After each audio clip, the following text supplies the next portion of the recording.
Hello po sa inyong lahat. Welcome po sa Eric's Vlog.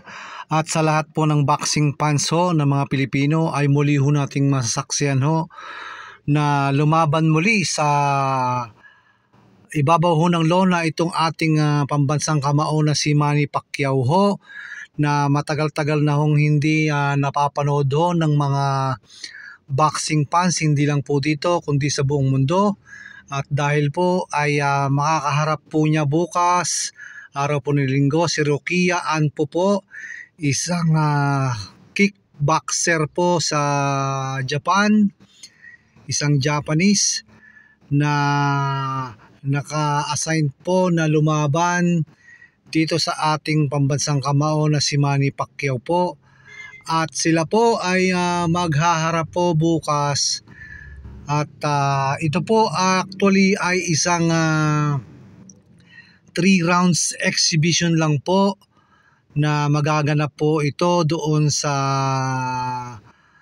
bansang Japan nga po.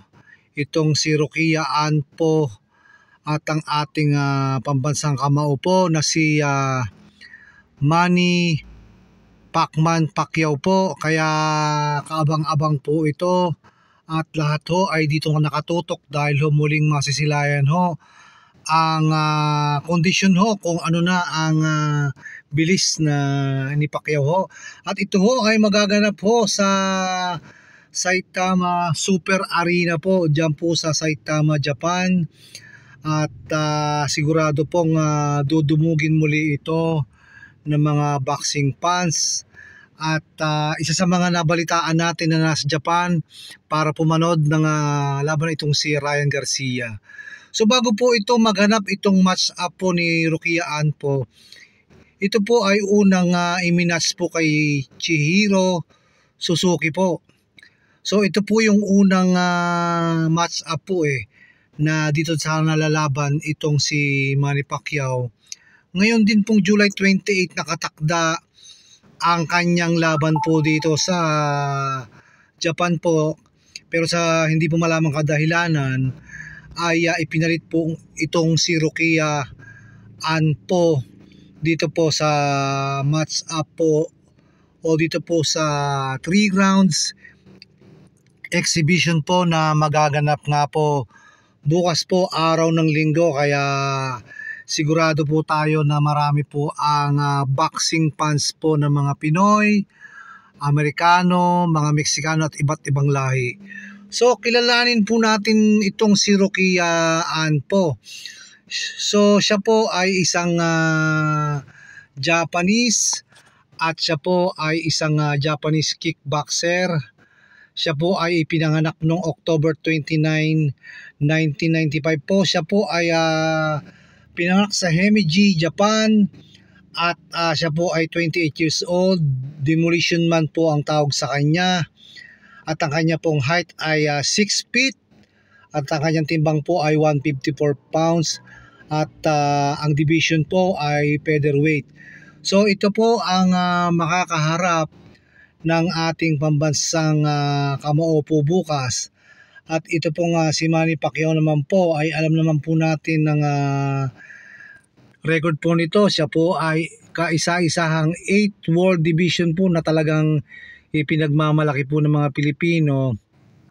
At ipinagmamalaki din po ng mga ibang lahi po na talagang gustong-gusto po itong si pambansang kamao Manny Pacquiao po. Kaya alam na naman po natin na matagal-tagal na rin po siyang hindi lumaban. Kaya nasasabik na rin po ang tao na siya ay mapanood hong muli sa ibabaw ng lona at nang masaksihan ho muli ang kanyang mga magagandang galawan ho sa ibabaw ho ng lona na talaga namang nakaka-entertain ho ng gusto sa larangan ho ng boxing. So itong si Manny Pacquiao ay matagal-tagal na rin hong lumaban noong August 21, 2021 po sa Nevada, USA. Noon hong nilabanan niya itong si Uga. So magtatatlong taon na rin ho ang itinagal ho ng bakante ho na hindi ho napalaban itong ating pambansang kamao ho na si Manny Pacquiao.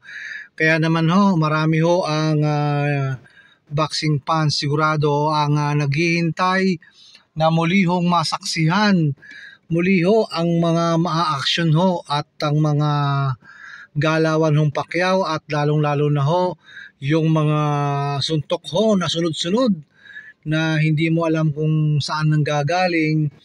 At dyan ay marami po ang magmamasid bukas dahil kung sakaling manalo itong si Manny Pacquiao ho ay may mga future na laban pa ito sigurado. So yun ho, abangan ho natin itong mangyayari hong boxing bukas between Rocky Yaan po, isang Japanese boxer po, Japanese kickboxer, at yun nga po, sabi dun sa balita, any strike attempt outside boxing rules will be punishable by 5 million. So yun po, Rizin TV po ang magla-live po nito bukas sa isang 3 rounds match up po o 3 rounds exhibition po na mangyayari po bukas. So abangan po natin kung ano po ang mangyayari sa larong ito.